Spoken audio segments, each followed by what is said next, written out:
a bit. And I would use the word luck.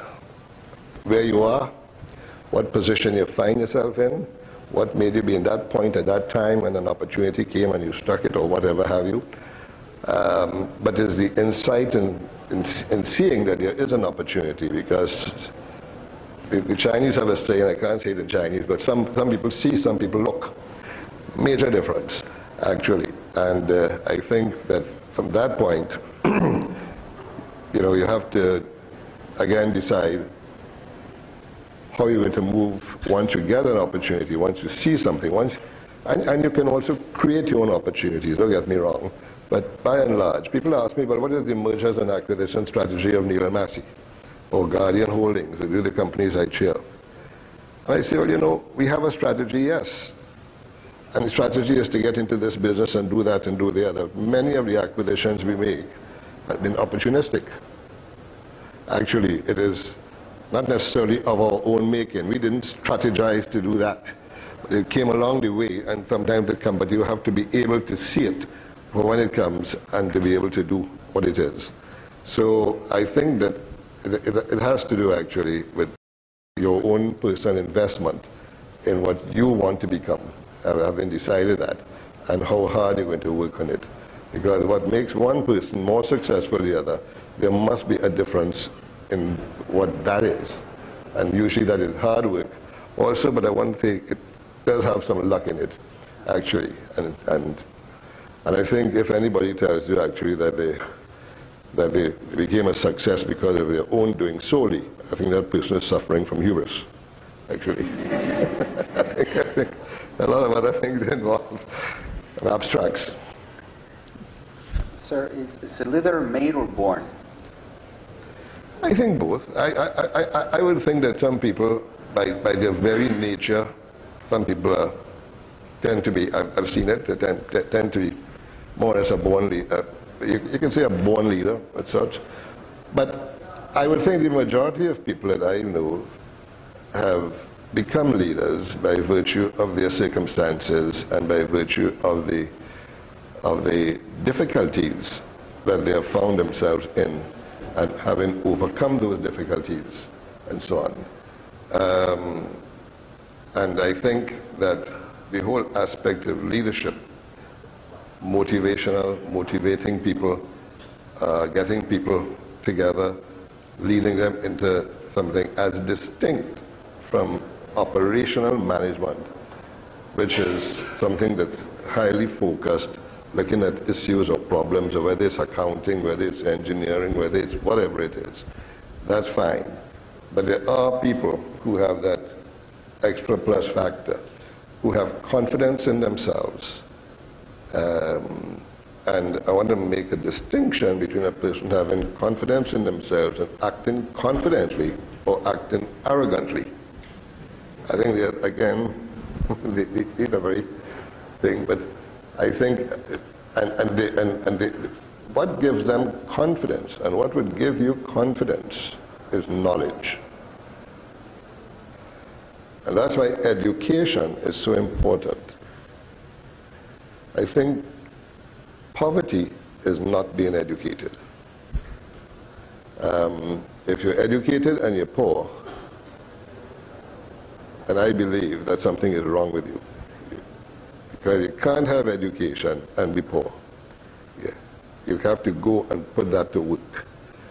But when you talk about, so if people who have come through the ranks and so on have knowledge, that gives them confidence. And with confidence, that gives them a certain aura that they can lead and they can bring people together, motivate people to do certain things. They are not too bashful. Actually, they're not too much behind the scenes, or even if that's their style, they may not talk a lot. But when some people, I see it in boardrooms all the time, you have directors who talk a lot, and you have some directors who don't talk very often. But when they do say something, everybody listens, and so on. So it's a matter of style also, but I think it is knowledge, the energy and passion for doing what you have to do. The ability, and also there's another abstract ability, but it's not so abstract. It's been, I would say the word is thoughtful. I think if you understand and if you look forward into the future, a couple of days down in the future, you can anticipate some of the things that are going to happen. And if you anticipate what's going to happen by an action you do, then accordingly you can prepare for that when it happens. Some people do not, and some people may resolve and solve the issue. But if somebody anticipates the problem coming and they move to nullify it or neutralize it, then the problem does not arise at all. And that's what I would call a bit of anticipatory management, in that we need to do that. And those are attributes that people gravitate to, because people say, Miguel is resolved that problem or very easily, or Miguel didn't have the problem. But it isn't that Miguel didn't have the problem. Miguel understood the problem was coming, and he moved early enough to avert it. And people take a look at that, and they say, well, this guy is somebody who had a fairly good track record, and I should follow him. And especially put together with the passion, the energy, and all the other qualities that go, that person becomes a very strong leader. So what you're talking about is that foresight is really a craft. I don't know if it's a craft. I think it's, I wouldn't say, I think one should think about it, and one should, I mean, if I write a letter, if I'm going to write a very difficult letter or an important letter, I have to understand how the person who's receiving the letter is going to read that letter. And I have to understand, when by the time I'm sending that letter off, what is his reaction going to be.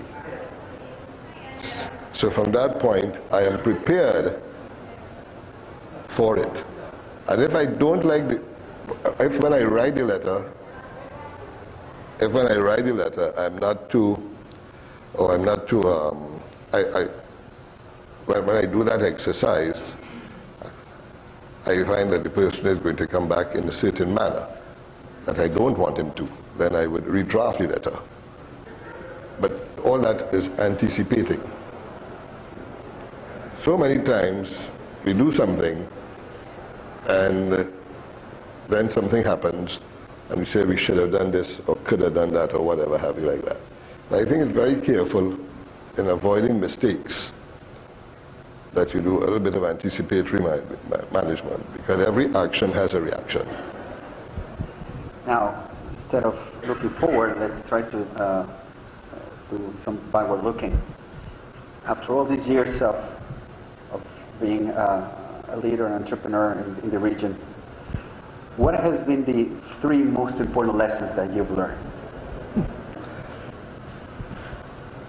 That's very difficult to be. I've learned so many.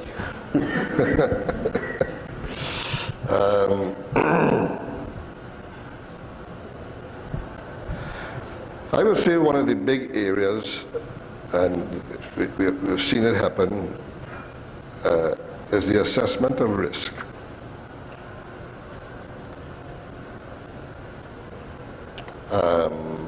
Entrepreneurship is taking risk, but is the assessment of risk.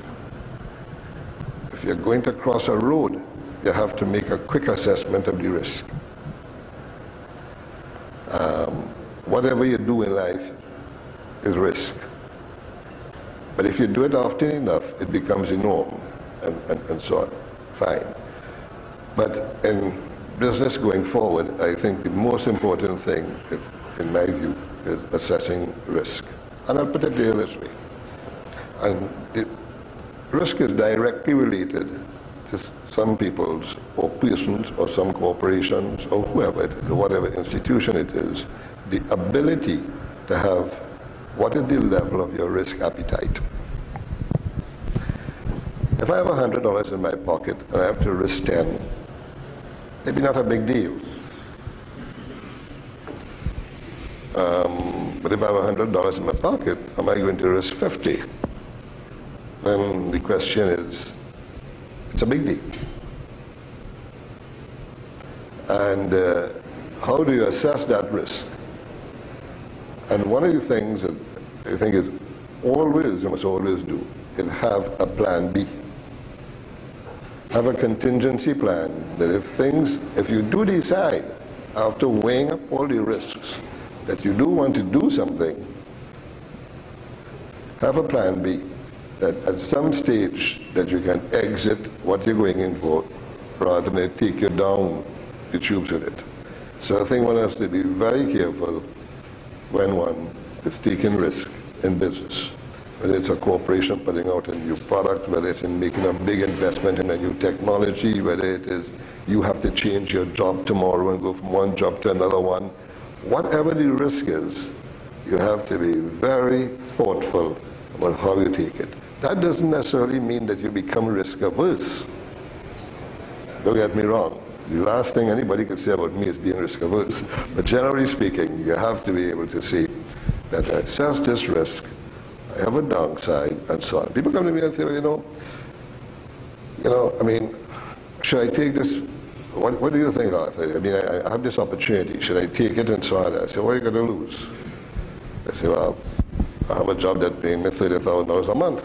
I say, well, okay, fine. I say, okay, so what are you going to lose? He said, well, I might lose my job. I say, okay, and if what you're going to do doesn't work, what then? Any problems? I say, why any problems?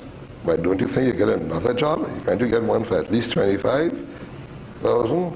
Why is it so bad? Why is it doomsday? I mean, if you had a job at $30,000 a month and you can't go and get a job some other place for at least $25,000, then the person who is employing you really need to have their head examined. But you have a better confidence. You see, that comes back to the confidence aspect of it. And confidence is a funny thing. It depends on your upbringing. It depends on how you are brought up to a large extent. It's one of those abstract qualities that I think but it is knowledge-based. The more knowledge you have, you should have the more confidence. Unless, of course, you have a lot of baggage carrying from your life before. And we all have that. So the problem is you have to get over that. And you have to get over those fears and confidence in yourself that you can move forward and better yourself. Other than that, you're going to stay right there in a position. And yes, you're going to get a little increase every year or whatever have you, or a little growth and so on. But you're not good. So you talk about this. I heard you talk about disruption. Yep. Well, that is also something that a person has to do. Not only a corporation. You have to disrupt yourself. That's all. Well, Mr. Lok Jack, thank you very much for your words, and I think that very, very inspiring. And please, let's give an applause to Mr. Lok Jack. Thank you, sir.